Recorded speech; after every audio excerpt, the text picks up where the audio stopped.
Olá pessoal, tudo bem?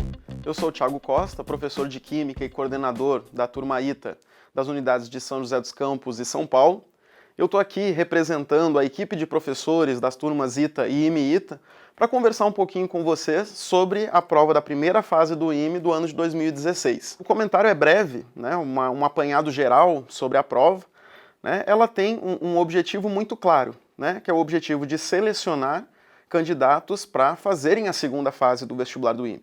E para isso nós temos algumas regras bem claras, né, que o IME adota. Por exemplo, o aluno para ser convocado para a segunda fase, né, ser classificado para a segunda fase, ele precisa ter um mínimo de acertos de 6 acertos em matemática, de 15 questões, 6 acertos em física, de 15 questões, e 4 acertos em química, de 10 questões possíveis, né, e ainda totalizar mais de 20, né, 20 ou mais acertos para que ele consiga avançar para a segunda fase.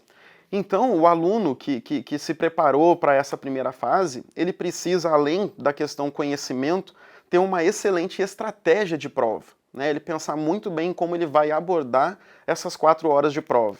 Então, pensando nesse contexto, que a gente vai fazer a nossa análise da primeira fase do IME. A prova de matemática, né, as 15 questões de matemática, vieram em um nível muito adequado. Né? Algumas questões bastante difíceis, né, outras questões em nível médio, e havia algumas questões aí, né, consideradas acessíveis aos alunos que tiveram uma boa preparação. Né? Então, das 15 questões de matemática, a equipe de professores considera que não era algo tão complicado encontrar, né, 6 questões para que o aluno consiga atingir um número mínimo de acertos. Um detalhe interessante sobre essa prova de matemática, né, cabe aí um elogio à banca, né, nas 15 questões se conseguiu abordar muito da matemática. Né, praticamente todo o conteúdo programático está na prova, nas 15 questões de matemática, e isso é muito interessante. Né. Pulando um pouquinho para a prova de química, as 10 questões de química, também nossos professores consideraram a prova de alto nível, um nível muito adequado, questões bastante interessantes, algumas questões clássicas, como a questão de eletroquímica, que falava sobre galvanoplastia, né, algumas questões muito boas, né, que cumprem exatamente essa finalidade de selecionar os candidatos com uma aptidão maior em química, né, para conseguirem acertar essas 4 questões que são o mínimo necessário para não ter o corte na matéria de química.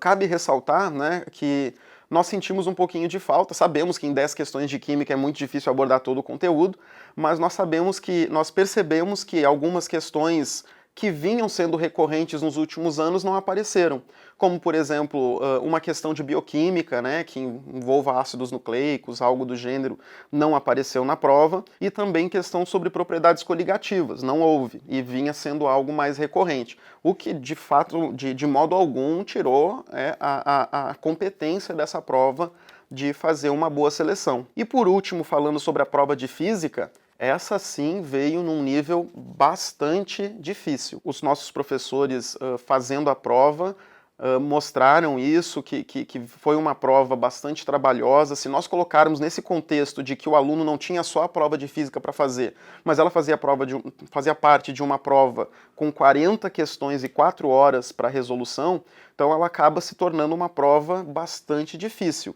Então, há questões bem complexas, questões com um grau de ineditismo alto, né, o que leva o aluno a ter uma dificuldade maior para que ele possa fazer uma boa interpretação e depois ele avance para modelagem matemática e sim resolução, né, o entendimento da questão e aí sim fazer a resolução. Então, a prova de física realmente veio uma prova um pouco mais difícil. Nós acreditamos que bons candidatos terão um pouquinho de dificuldade para conseguir almejar os 6 acertos mínimos para essa prova. Então foi das três disciplinas, a de física foi considerada a prova mais complexa, a prova um pouco mais difícil mesmo. Mas de modo geral, o IME fez uma excelente prova de primeira fase, conforme esperado, né? Não temos grandes ressalvas aí sobre o conteúdo ou sobre as questões precisas, questões muito boas, né? Existe uma pequena ressalva, na verdade, da questão 18, a questão 18, uma questão de física, que tem provavelmente um erro de digitação. Né? No Poliedro Resolve, nós fizemos a resolução da questão entendendo, né, aquele pequeno erro de digitação e consertando. Né? Não sabemos como o IME vai se colocar ao divulgar o gabarito oficial, né? Mas é uma questão que acredito que não tenha gerado ambiguidade por este erro de digitação. De modo geral, uma excelente prova, a banca do IME está de parabéns e o que nós podemos agora é desejar que você tenha tido muito sucesso nessa prova, né? E esperamos nos encontrar aí na segunda fase do IME e também no vestibular do ITA. Obrigado!